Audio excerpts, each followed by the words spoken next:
5 tahun menduda, calon istri Nasar bukan orang biasa, alasan tak datang ke nikahan Musdalifah bocor. Meski telah bercerai, Musdalifah masih menjaga hubungan baik dengan sang mantan suami, Nasar. Pedangdut Nasar memang telah lama bercerai dari sang mantan istri, yang juga merupakan ibu angkatnya sendiri, Musdalifah.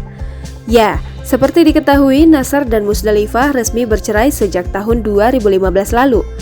Duluan move on, Musdalifah nyatanya lebih dulu menemukan sosok pengganti Nasar dengan menikahi Fadel Islami yang berusia 15 tahun lebih muda darinya. Dikira tak kunjung dapat pengganti, diam-diam Nasar tengah merancang pesta pernikahannya dalam waktu dekat ini. Meski masih dirahasiakan, Nasar memastikan bahwa pernikahannya akan digelar dalam waktu dekat ini. Sosok perempuan yang jadi tambatan hati Nasar jadi sorotan publik. Pedangdut Nasar, Fahad Ahmad Sungkar alias Nasar, bersiap melepas status duda. Jebolan ajang pencarian bakat kontes dangdut Indonesia atau KDI ini mengaku sudah menemukan calon yang tepat untuknya. Bahkan, akhir tahun ini Nasar sudah siap menikah. Nasar mengaku tengah mempersiapkannya.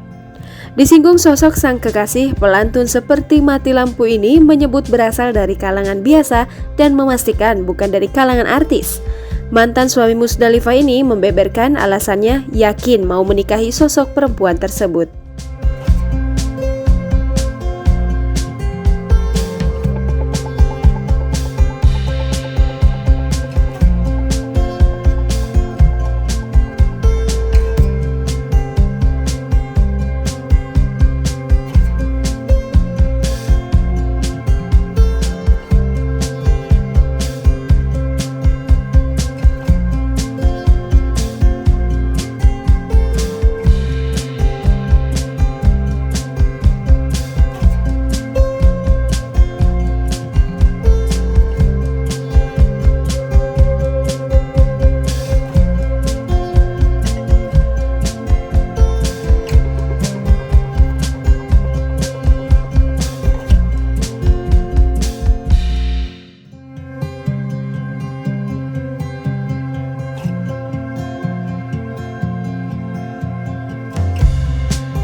Jangan lupa subscribe, share, komen, dan like ya!